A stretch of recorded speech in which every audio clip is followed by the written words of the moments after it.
Guys అందరూ ఎలాగున్నారు? ఇవాళ వీడియోలో వచ్చేసరికి ఏపీపీఈ సెట్ సంబంధించి ఏదైతే Andhra Pradesh physical education common entrance test సంబంధించి మనకి కౌన్సిలింగ్ డేట్స్ అనేవి రిలీజ్ చేశారండి. సో ఏవైతే బీపెడ్ ఇంకా బీపెడ్ సంబంధించి మనకి 2 ఇయర్స్ కోర్సుకి సంబంధించి మనకి ఏదైతే ఈ ఎంట్రన్స్ ఎగ్జామ్ ఉందో సో దీనికి సంబంధించి మనకి కౌన్సిలింగ్ షెడ్యూల్ అయితే మనకి రిలీజ్ చేశారనమాట. ఇవాళ వీడియోలో అయితే మాత్రం మనకి ఫస్ట్ ఫేజ్ కౌన్సిలింగ్ సంబంధించి మనకి షెడ్యూల్ రిలీజ్ చేశారు కాబట్టి అది తెలుసుకోబోతున్నాం అండి. సో దీంతో పాటు మీరు పీఈ సెట్ కౌన్సిలింగ్ సంబంధించి సో మీరు ఎప్పటికప్పుడు అప్డేట్స్ మిస్ అవ్వకూడదు అనుకున్నట్లయితే ఖచ్చితంగా ఛానల్ని సబ్స్క్రైబ్ అయితే చేసుకోండి. సబ్స్క్రైబ్ చేసుకొని బెల్ నోటిఫికేషన్ క్లిక్ చేసి ఆల్ పెట్టుకోండి. అప్పుడు మీకు ప్రతి వీడియో నోటిఫికేషన్ రావడం జరుగుతుంది అనమాట. అలాగే వీడియో లైక్ చేయండి. లైక్ చేస్తే నాకు మరింత మోటివేషన్ అయితే వస్తుంది కాబట్టి అందరి వీడియో అయితే ఖచ్చితంగా లైక్ అయితే చేయండి. లైక్ చేసి పక్కన కనిపిస్తున్న హైప్ అనే బటన్ క్లిక్ చేయండి. ఇక టాపిక్ అయితే వెళ్ళిపోదాము.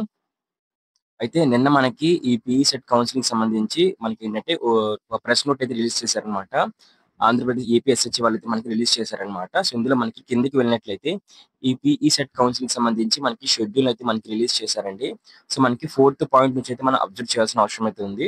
సో మనకి ఈ సెట్ కౌన్సిలింగ్ సంబంధించి మనకి 10th నుంచి కూడా మనకి online registrations fee payment start అయితే కాబోతున్నాయి. సెప్టెంబర్ 10th నుంచి సెప్టెంబర్ 13 వరకు కాబోతున్నాయండి. సెప్టెంబర్ 13th వరకు కూడా మీరు ఆన్లైన్ రిజిస్ట్రేషన్ చేసుకోవచ్చు అనమాట. సో దాని తర్వాత సెప్టెంబర్ 11 నుంచి కూడా మనకి సెప్టెంబర్ 14th వరకు కూడా మనకి ఆన్లైన్ సర్టిఫికేట్ వెరిఫికేషన్ జరుగుతుందండి. ఆన్లైన్ లో ఏంటంటే మీరు అప్లోడ్ చేసిన డాక్యుమెంట్స్ ని వెరిఫికేషన్ చేస్తారనమాట. సో దాని తర్వాత మనకి 14th నుంచి మనకి ఆన్లైన్ లో మనకి వెబ్ ఆప్షన్స్ ఓపెన్ చేస్తారండి. మీకు నచ్చిన కాలేజ్ అనేది లిస్ట్ లో పెట్టుకోవచ్చు అనమాట. సో వెబ్ ఆప్షన్స్ అనేవి మనకి 3 రోజులు ఓపెన్ చేస్తారు. 3 రోజులు కూడా మీకు నచ్చిన కాలేజ్ అయితే మీరు వెబ్ ఆప్షన్స్ లో పెట్టుకోవచ్చు. సో దాని తర్వాత మనకి చేంజ్ ఆఫ్ వెబ్ ఆప్షన్స్ అనమాట. సో ఇన్ కేసు మీరు పెట్టిన వెబ్ ఆప్షన్స్ లో మీరు ఏమైనా చేంజెస్ చేయాలనుకున్నట్లయితే మీరు 17th చేయొచ్చు అనమాట. సో దాంతో పాటు రిలీజ్ ఆఫ్ సీట్ అలాట్మెంట్ అండి. సో అంటే ఇక్కడ మనకి మీరు పెట్టిన కాలేజెస్ లో మీకు ఎక్కడ సీట్ వచ్చిందని చెప్పేసి మనకి 17th రోజు 19th రోజు తెలుస్తుంది. సో దీంతో పాటు మీకు వచ్చిన కాలేజ్కి అయితే మీరు వెళ్ళి రిపోర్టింగ్ అయితే చేయాలన్నమాట.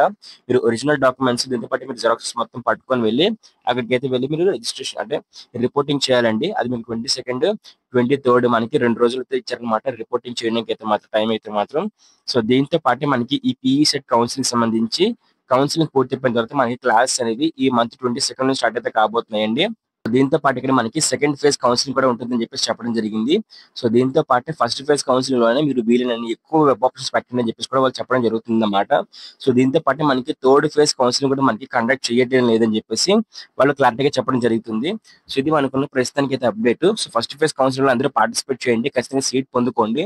సెకండ్ ఫేజ్ కౌన్సిలింగ్ లో మనకి తక్కువ సీట్ అయితే అవైలబుల్ అయితే ఉంటాయి కాబట్టి అందరూ కూడా వీలైన ఎక్కువ వెబ్ ఆప్షన్స్ పెట్టండి. సో దీంతో పాటు మీకు ఈ సెట్ కౌన్సిలింగ్ సంబంధించి ఇలాంటి డౌట్స్ ఖచ్చితంగా కమెంట్ చేయండి, రిప్లై అయితే ఇస్తాను అనమాట. సో దీంతో పాటు అప్డేట్స్ మీరు మిస్ అవ్వకూడదు అనుకోవట్లేదు.